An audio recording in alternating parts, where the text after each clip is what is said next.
Bawa uang 3 jutaan ke konter HP di tahun ini emang rawan banget salah pilih. Coba kalian bayangin ini.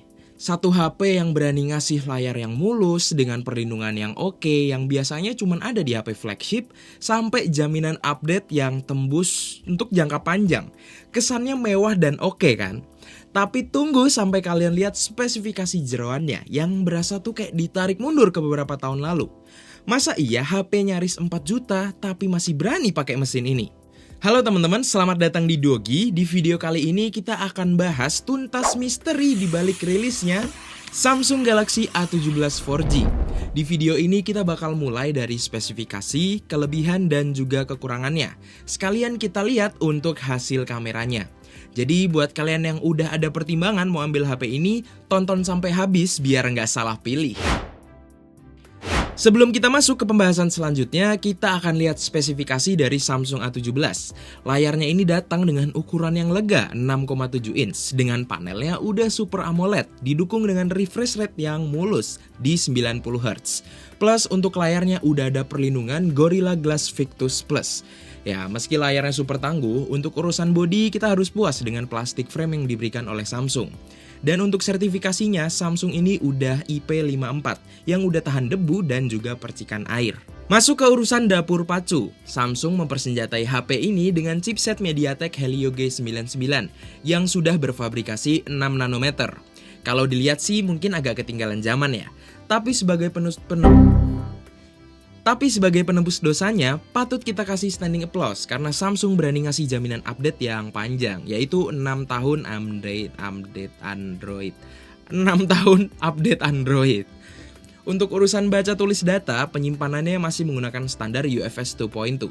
Dan untungnya masih menyediakan slot microSD tambahan buat kalian yang mau storage lebih. Buat kalian yang udah penasaran untuk harga dari Samsung A17, sekalian saya spill dulu nih untuk harganya. Untuk Samsung A17 4G dengan varian 8128 harganya itu dimulai dari angka 3,3 jutaan.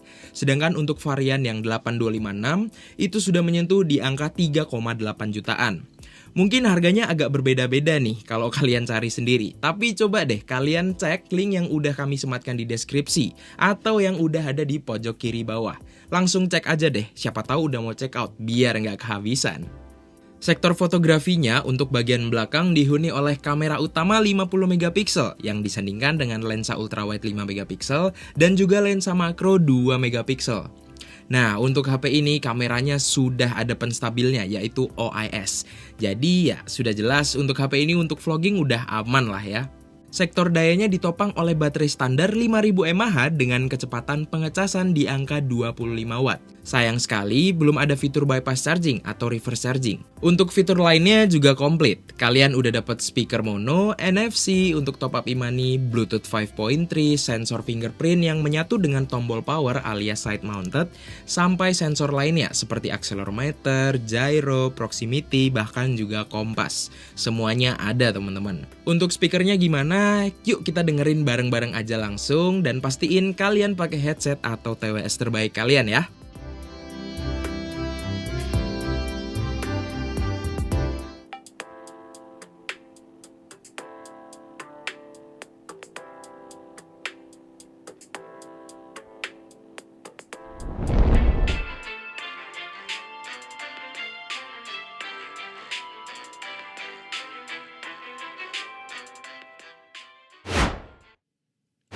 Oke, kita lanjut ke bagian...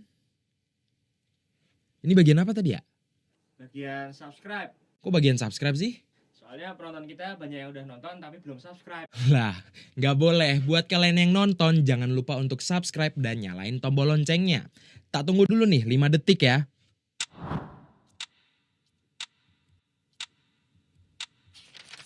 Oke, udah kan? Kalau udah, kita lanjut ke segmen berikutnya. Sekarang kita masuk untuk bagian kelebihan dan juga kekurangannya. Sekarang kita lihat dari kelebihannya dulu kali ya. Untuk Samsung A17 ini juara, karena apa? Ya kita harus tahu, sadar kalau ini Samsung. Samsung ini kan berani ngedobrak pasar dengan ngasih jaminan update Android sampai 6 tahun ke depan. Security patch-nya juga. Jadi langkah inilah yang bikin brand Samsung ini jadi pilihan yang paling masuk akal. buat kalian yang malas gonta-ganti HP tiap tahun. Kalian nggak bakal takut ketinggalan fitur-fitur kekinian atau ya fitur-fitur lainnya lah. Karena sistem di HP ini dijamin bakal tetap seger dalam jangka waktu yang lama. Kelebihan yang kedua, urusan multimedia di HP ini bener-bener bakal manjain mata kalian habis-habisan. Karena apa? Layar Super AMOLED-nya yang super luas di bagian depannya. Masuknya teknologi layar ini jelas jadi kemewahan tersendiri yang jarang banget bisa kalian temuin di HP lain. Ya Samsung Super AMOLED gitu loh. Karakter warna AMOLED itu kan berasa hidup banget, kontrasnya tajam dan warna hitamnya bener-bener pekat.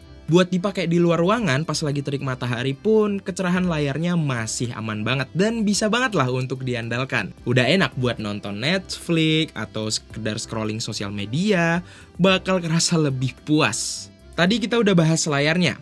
Kelebihan yang ketiga, ketahanan layar depan HP ini beneran berasa premium banget. Samsung ini kan secara mengejutkan langsung masang kaca pelindung Corning Gorilla Glass Victus Plus lagi. Yang biasanya itu ya juga dipakai di HP-HP mahal lah ya. Material kelas atas ini bakal ngasih proteksi maksimal biar layar kalian tuh nggak gampang baret-baret pas disatuin di kantong sama kunci tuh. Selain itu, layarnya juga jadi jauh lebih badak lah yang menahan benturan.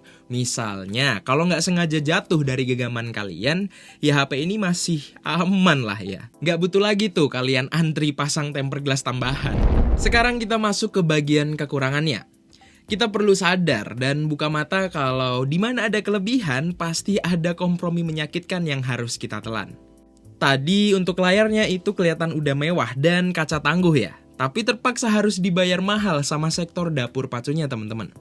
Kekurangan yang pertama, Samsung A17 terletak pada mesinnya atau chipsetnya. MediaTek Helio G99 itu jujur sebenarnya kayaknya udah jadul banget deh. Keputusan ini tuh bikin performa mentahnya kerasa kurang bertenaga kalau kita adu sama HP saingannya di kelas yang sama ya. Jadi buat kalian yang hobi main game kompetitif dan pengen grafis rata kanan, siap-siap aja bakal ngerasa buntu sama tenaga mesin HP ini. Ya walaupun sebenarnya untuk pemakaian harian, performanya sebenarnya masih oke kok. Cuman kalau kalian cari performa gaming, sangat-sangat tidak disarankan teman-teman. Grafisnya harus disetel untuk yang paling bawah. Selanjutnya, untuk kekurangan yang kedua, ini terletak pada kameranya. Ini bakal kerasa banget kalau kalian tuh hobinya bikin video pakai HP buat konten harian. Masalahnya di mana sih bang? Ya sebenarnya di resolusinya teman-teman. Resolusi dari Samsung A17 ini cuma mentok di 1080-30 fps aja. Jujur nih, spek kayak gini tuh kurang banget dan berasa ketinggalan zaman buat standar HP kelas menengah sekarang ya.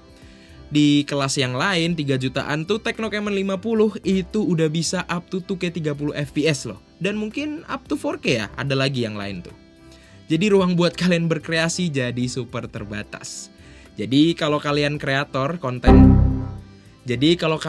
kreator konten, mending mikir 2 kali deh sebelum mutusin buat jadiin HP ini sebagai modal kamera utama kalian. Untuk kekurangan yang ketiga ada di sektor audionya. Sangat disayangkan banget buat HP ini di kisaran harga 3 jutaan, Samsung A17 masih kesannya pelit karena cuma pakai satu speaker alias mono. Nggak kayak kompetitor-kompetitor lainnya yang udah pakai speaker stereo. Jadi ada kanan, ada kiri. Tapi Samsung cuma di tengah teman-teman, cuma satu suaranya.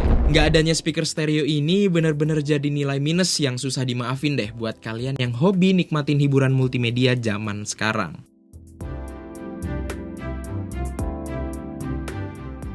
Oke guys, dan ini adalah perekaman video dari Samsung A17 4G yang dimana resolusinya bisa di up to 1080-30 fps. Gimana menurut kalian tuh hasilnya? Komen di bagian bawah. Oke teman-teman, dan ini kita nyobain untuk kamera depan dari Samsung A17 4G dengan resolusinya juga sama di 1080-30 fps. Gimana menurut kalian tuh hasilnya? Sekarang kita lihat foto siang harinya. Untuk kamera utama ini sebenarnya masih bagus loh teman-teman. Detailnya masih oke dan warnanya masih natural menurut saya. Bahkan foto ini untuk dynamic range-nya masih sangat-sangat baik. Tapi menurut kalian kayak gimana? Selain itu, untuk HP ini udah ada lensa ultrawide-nya untuk angle lebih.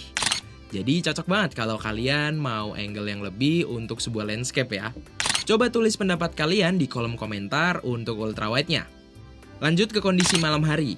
Hasilnya cukup mengejutkan sih. Awalnya kami pikir kalau hasilnya akan kurang, tapi ternyata tidak teman-teman. Hasil foto malamnya masih baik kok. Cuma kalau ada cahaya yang terlalu banyak, otomatis yang akan muncul itu fotonya kurang natural dan terlalu maksa. Gimana kalau menurut kalian? Absen di kolom komentar. Terakhir buat kalian kaum sosmed, ini hasil selfie-nya. Kamera depannya jujur masih memuaskan ya untuk hasilnya. Detailnya masih ketangkap jelas kok, dan separasi warna antara wajah kulit dan backgroundnya masih cukup baik. Kira-kira untuk HP ini masih cocok nggak nih untuk langsung di-upload ke sosmed kalian? Oke teman-teman, dan kali ini kita nyobain untuk perekaman video dari Samsung A17 di kondisi malam hari atau low light. Menurut kalian kayak gimana nih untuk hasilnya?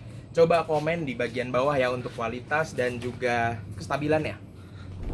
Oke, kali ini kita lihat untuk kamera depannya khususnya di kondisi malam hari dari Samsung A17 4G dengan resolusi 1080 30 fps juga. Menurut kalian kayak gimana untuk hasilnya? Coba deh komen di bagian kolom komentar ya. Jadi, apakah Samsung A17 layak untuk dibeli? Jawabannya sangat layak. Samsung A17 4G ini cocok buat kalian pengguna santai yang nyari HP awet untuk dipakai bertahun-tahun. Layar mulus Super AMOLED yang manjain mata, dilindungi dengan Corning Gorilla Glass Victus Plus yang udah oke banget sebagai proteksi tambahannya. Dengan jaminan update jangka panjang kayak gini, HP ini udah cocok kok masuk ke kantong kalian kalau kalian nyari daily driver yang tidak mementingkan performa gaming ya teman-teman. Tapi itu menurut kami. Kalau menurut teman-teman brogi kayak gimana nih? Coba absen di kolom komentar ya. Mari kita debat sehat di bawah. Terima kasih buat kalian yang udah nonton dari awal hingga akhir video. Saya Yeskiel dari Dogi, pamit undur diri.